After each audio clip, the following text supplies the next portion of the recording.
박석철의 세상은 다시 색을 찾은 듯했다. 지긋지긋한 건달의 삶을 청산하고 시인을 꿈꾸던 소년으로 돌아갈 수 있을까? 그의 희망은 온통 강미영, 그녀에게 향해 있었다. 나 노래하는 거 보러 와줄 거지. 수줍게 건네던 그녀의 한마디가 퍽퍽한 현실을 버티게 하는 유일한 이유였다. 오늘 밤 재즈바 닐반에서 열릴 그녀의 첫 무대. 그건 단순한 공연이 아니었다.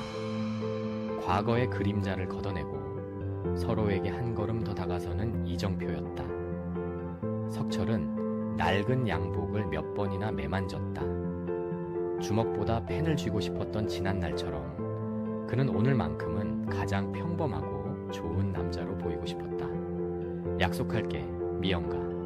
네가 노래하는 가장 가까운 곳에서 누구보다 큰 박수를 보내줄게.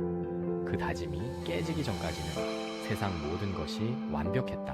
무대 뒤 강미영의 손끝이 차갑게 식어갔다. 익숙한 무대에 공포증이 스멀스멀 피어올랐다. 사람들 앞에만 서면 목소리가 잠기고 세상이 아득해지는 고질병. 하지만 오늘은 달라야만 했다. 그가 오기로 했으니까. 박석철, 그 이름 석자가 주문처럼 맴돌았다. 그의 눈을 보면 이상하게 용기가 났다. 세상 모두가 등을 돌려도 그 사람만은 내 노래를 믿어줄 것 같았다. 요양원 사랑방에서 떨리는 목소리로 노래할 때 따뜻하게 바라봐 주던 그의 눈빛을 떠올렸다. 그 기억 하나가 위태로운 용기의 끈이었다. 미영은 마이크를 쥔 손에 힘을 주었다. 괜찮아, 할 수 있어. 그 사람을 위해서라도 오늘의 나는 무너지지 않아. 객석 어딘가에서 나를 지켜보고 있을 그를 생각하며 미영은 천천히 눈을 감았다 떴다. 약속 시간이 가까워질수록 석철의 마음은 까닭 모를 불안감에 휩싸였다. 마치 폭풍전야처럼 고요한 사무실, 그 정적이 오히려 숨 막히게 다가왔다. 석철아, 잠깐 나 좀 보자.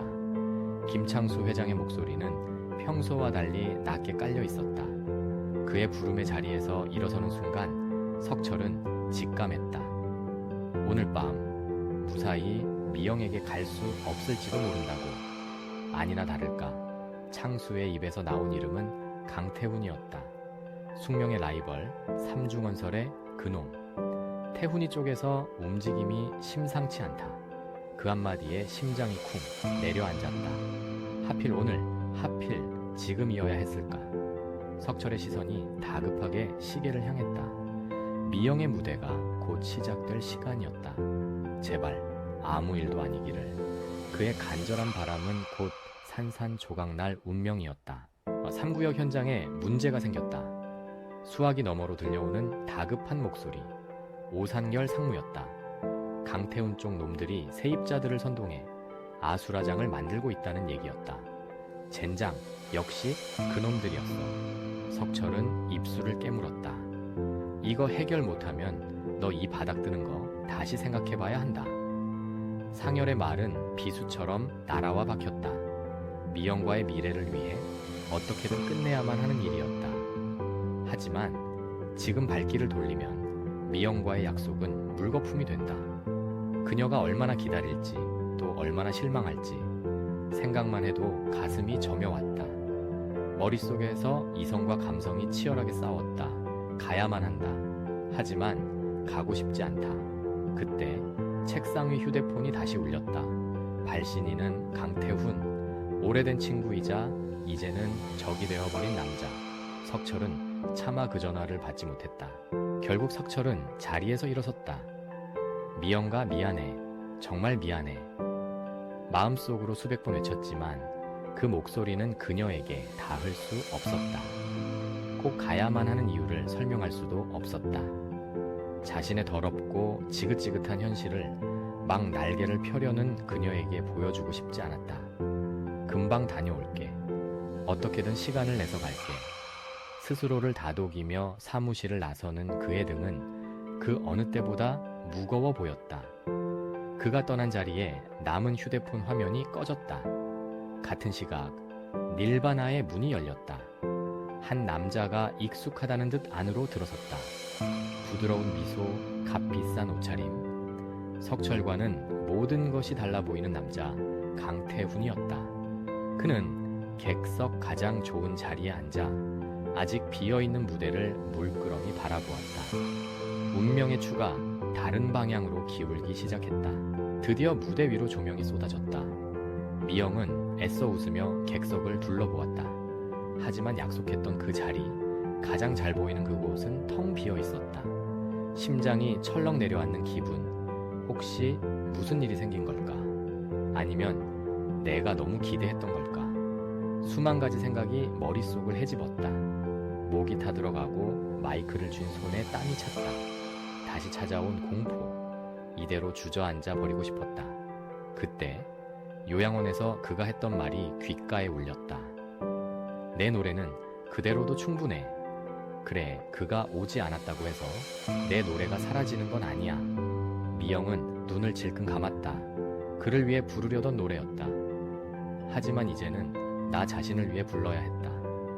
빈자리를 애써 외면하며 미영은 떨리는 숨을 내뱉고 반주에 목소리를 얹었다. 그녀의 목소리가 공간을 채우는 순간 강태훈은 숨을 멈췄다. 애써 담담한 척하지만 가늘게 떨리는 목소리에 담긴 절실함. 그 슬픈 음색이 심장을 파고들었다. 그는 오래전부터 그녀의 노래를 알고 있었다. 우연히 들었던 데모 테이프 속 목소리의 주인을 이렇게 무대 위에서 만나게 될 줄이야. 태훈은 그녀에게서 눈을 뗄 수 없었다. 객석 어딘가를 애타게 찾는 듯한 눈빛, 이내 체념한 듯 감정을 추스르고 노래에 집중하는 모습까지. 그 모든 것이 흥미로우면서도 묘하게 마음을 건드렸다. 박석철, 그 자식은 어디 간 거야? 이런 보석 같은 순간을 놓치다니. 태훈의 입가에 희미한 미소가 걸렸다. 그것은 단순한 호기심이 아니었다. 오랜 시간 잊고 있던 설렘과 강렬한 소유욕의 시작이었다. 그는 결심했다.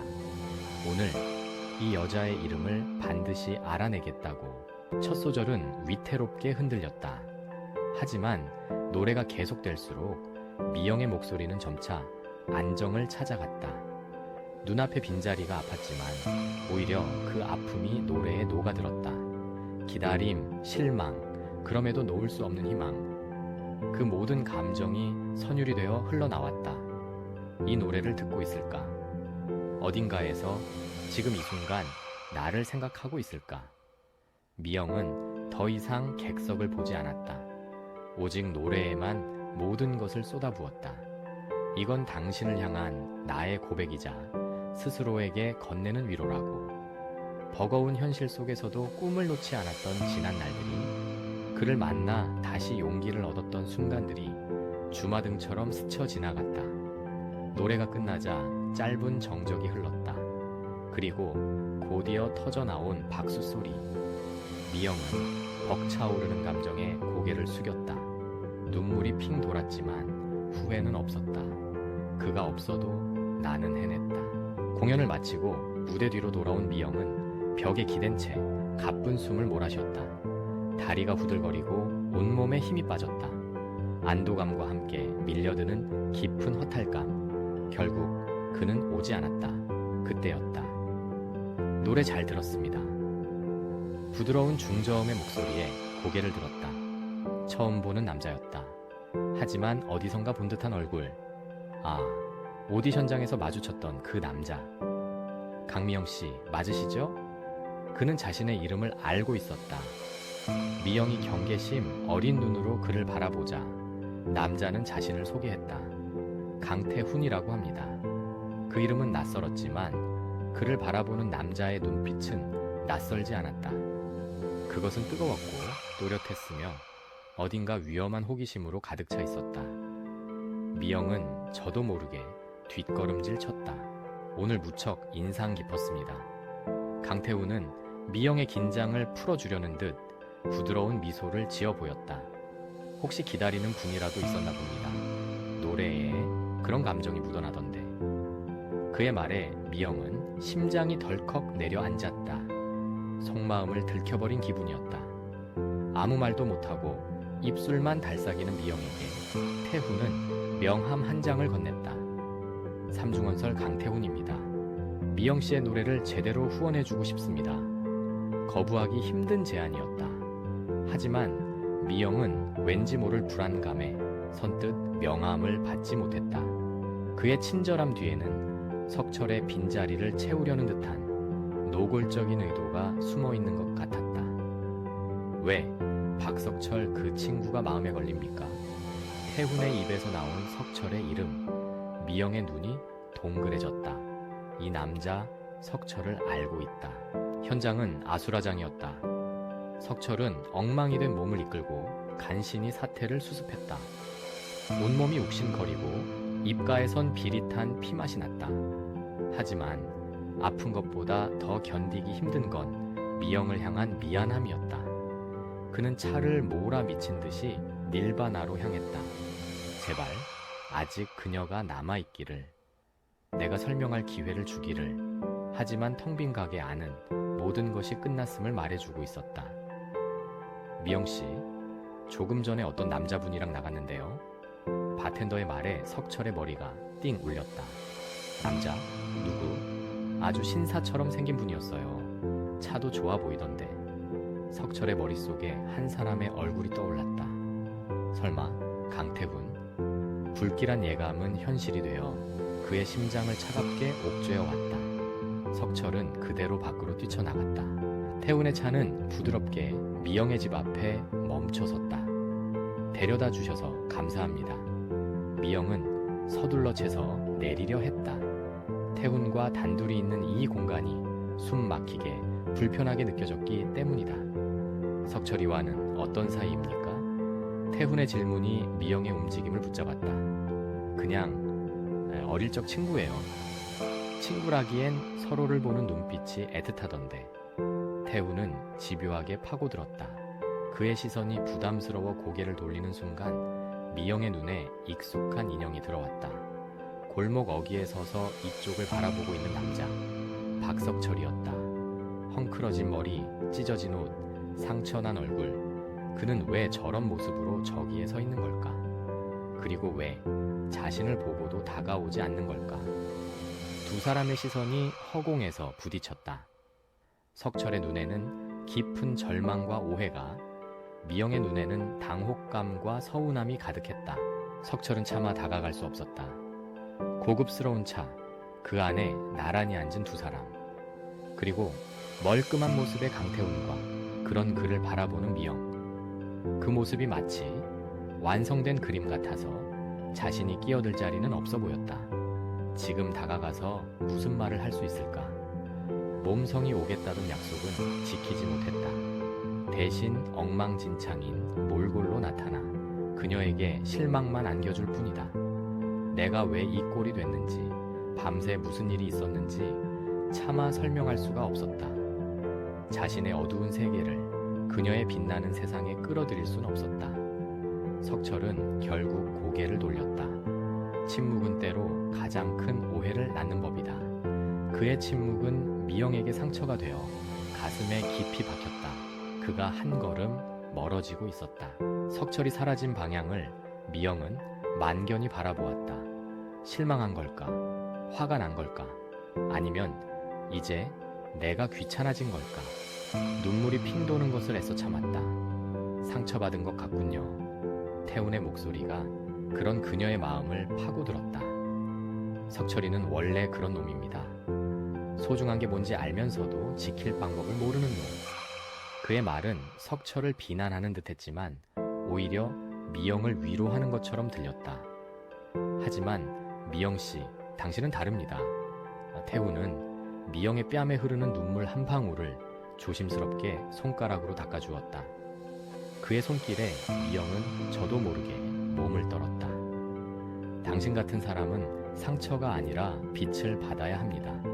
내가 그렇게 만들어주겠습니다. 그의 눈은 진심으로 가득 차 있었다. 흔들리는 미영의 마음속으로 강태훈이라는 남자가 성큼 들어오고 있었다. 이것은 위로일까? 아니면 잘 계산된 기회일까? 그날 밤 석철은 잠을 이루지 못했다. 태훈의 차 안에서 그와 함께 있던 미영의 모습이 잔상처럼 남아 머릿속을 떠나지 않았다. 그는 낡은 서랍을 열어 빛바랜 사진 한 장을 꺼냈다. 교복을 입은 어린 석철과 미영이 어색하게 웃으며 나란히 서 있는 사진. 그 시절 미영은 늘 노래를 불렀고 석철은 그런 그녀의 가장 좋은 관객이었다.